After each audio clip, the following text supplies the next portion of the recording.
The easiest way to improve your first two centers is to be able to start from either yellow or white. When most people learn to solve a 4x4, they always start with the white center, then they move on to the yellow center. And if you're using the Yao method, after that, you solve the white cross edges and go from there. Then for 3x3 stage, you solve with white on the bottom. Even if you're like me and always solve with white on the bottom or using white cross edges for most of your 4x4 solve, you can still start with the yellow center if it's a good case, solve the white center second, and then go from there. On a scramble like this, there's a yellow bar here and a yellow bar here. We're one move away from a completed yellow center. There's nothing easy on white. It makes complete sense to just solve yellow and now solve the white center.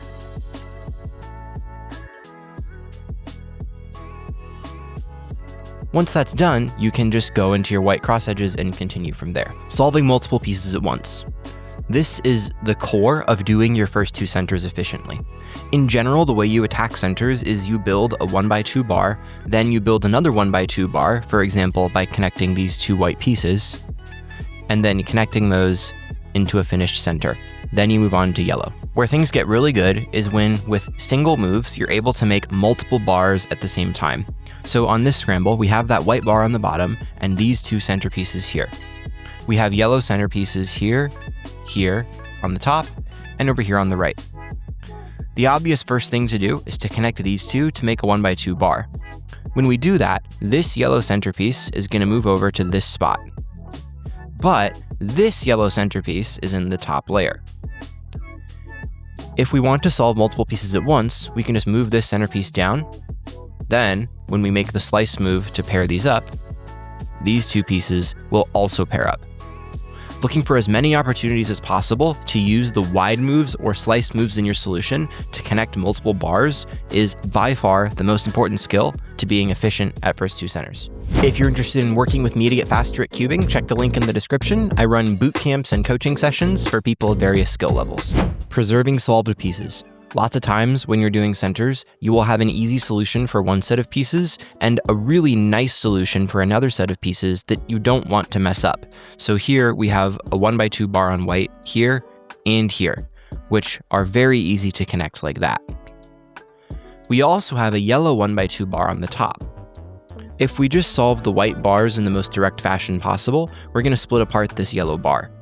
But if, instead of just doing that, we get ready to solve the white centers, then we move this yellow bar out of the way, we're preserving it for the rest of the solution. When we solve that white bar, this doesn't get broken up. That's only one extra move, it's really ergonomic, and it makes complete sense to do. It saves us a couple of moves later on in the solution. My rule of thumb is for something like this, if you have to go more than 3 extra moves in order to preserve pieces, it's probably worth it.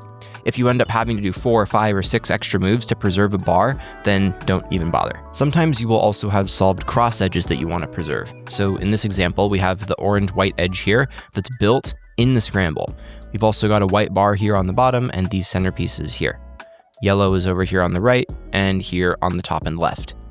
If I saw this scramble, I would think, how can I preserve this bar? Well, what I would do is match it up with the half white center on the bottom. Now these two pieces are ready to pair, so I can build them like that. Now I just have to remember to not split this apart for the rest of my solution, which is very doable. I can make a bar like this, pair it, then using this piece and this piece, make another bar, move this out of the way so that I don't break it up, and make the top center.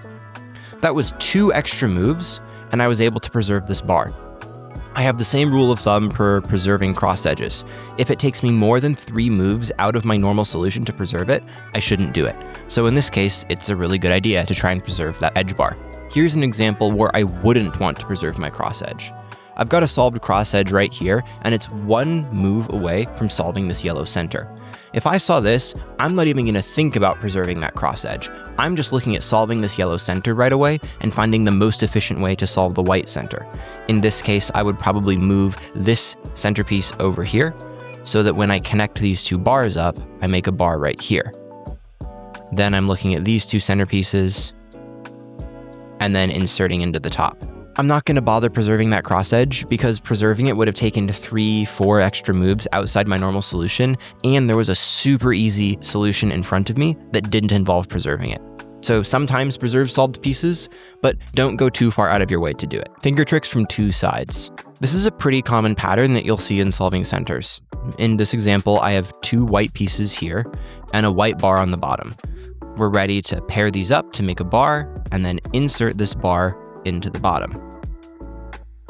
We also have a yellow piece here on the back and a yellow piece in the bottom. If you watch, when we slice down to make this bar, this yellow bar in the back will also get made. If I got this scramble, I would see this in inspection, and I would notice that if I pick up the cube so that my thumb is on the front, and I slice down to make this bar, my fingers are in a really nice position to both, at the same time, turn this bar, and using my ring finger, turn the bar in the back. This is combining everything we've learned so far, solving multiple pieces at once and preserving solved pieces, but it's doing it very ergonomically. In one fluid motion, I can solve both of those pieces and finish that center. Now this yellow bar is solved on the top, and the white center is solved on the bottom. Whenever possible, look for opportunities like this to set up a finger trick that solves multiple pieces at once, preserves a solved section of pieces, and is doable without having to regrip the cube. You just get to the hand position over the course of your solution. If you're in the market for a new speed cube, I recommend thecubicle.com. Use the discount code TRUE for 5% off your entire order and to support my channel. Using inspection. The most common question I get about first 2 centers from beginners is, hey Brandon, how far should I be planning an inspection? 1 center, both centers, 1.5 centers, even more? Well, I interviewed Matahiro Toanaba, he's top 10 in the world for 4x4 right now, and here's how far he said that he plans. How far are you planning in 4x4? How far do you plan during inspection? I mean, like, in a good solve, like, I can get like 2 or 3 cross edges, I feel like. I have a really hard time getting past the 3rd cross edge, just because of the way the centers work. They're constantly moving as you do the cross. So to track the centers through the first 3 edges is basically impossible for me, but I can recall solves where I've had the 3 edges done in my head, like before I start the solve. That's completely ridiculous to me. He plans his first 2 centers and his first 3 yaw edges, which is totally mind-blowing. What that should tell you is your goal should be to plan as far as you possibly can in inspection. If you're able to plan first 2 centers, don't stop there. Try to plan further. The minimum I recommend you learn to plan is a center plus an extra bar. Here's why. Almost all the efficient solutions you will find for first 2 centers involve doing some sort of solve multiple pieces at once or preserved solve pieces trick. Taking advantage of that pretty much always requires you solving yellow pieces and white pieces at the same time, which means that if you can't inspect a center plus a bar of your second one, then you're going to miss most of the best solutions for first 2 centers. So if you can't plan solutions that far, you need to do intentional practice to work up to a center and a half, practicing well. That being said, how do you practice first 2 centers? Well, there's 3 good ways to practice. The first one is by watching walkthrough solves. These are videos of experienced 4x4 solvers talking through how they would handle a particular scramble. Those are good to increase your knowledge of different ways you can solve centers. The second way is by just messing around with scrambles. Don't try to plan out your solution, just get a 4x4 scramble, look around at it, and then just experiment. See what happens as you do various moves. If you like what you did, that's great. If you don't like what you did, try a different idea and see if that works. The point of this is not to increase your ability to plan, it's just to get you comfortable with how centerpieces move around the cube. Don't bother doing a whole solve. Just do 10, 20, 30 of these in a row and get used to different ways of solving centers. Try and force a solution where you solve multiple bars at once. Force a solution where you're able to do a fancy finger trick from both sides at the same time. Or try to force that you preserve a solved cross edge. Use untimed solving to let you practice new solutions that you're not super comfortable with yet. Once you've learned lots of different ways to solve centers from walkthrough solves in a video like this, and you've messed around without having to time yourself, the best thing to do at that point is to inspect the cube without a timer, then close your eyes and try and solve at least a center and a half. If you can't do that 100% consistently yet, make that your goal, a center plus an extra bar. And if you're able to do that consistently, make your goal 2 centers. Keep doing that until you can plan and do the whole thing with your eyes closed in under 6 seconds. The reason I say under 6 seconds and not under 15, which is the amount of inspection time you get in a competition, is because in a real solve or in a competition solve, you want to be able to plan multiple different paths of inspection. And when you're practicing, you will probably just plan the single one that's the best for you. But as you get better and better at 4x4, you want to be able to consider lots of different options, choose the best one, and then start your solve. Personally, I can plan first 2 centers in normally about 5 seconds.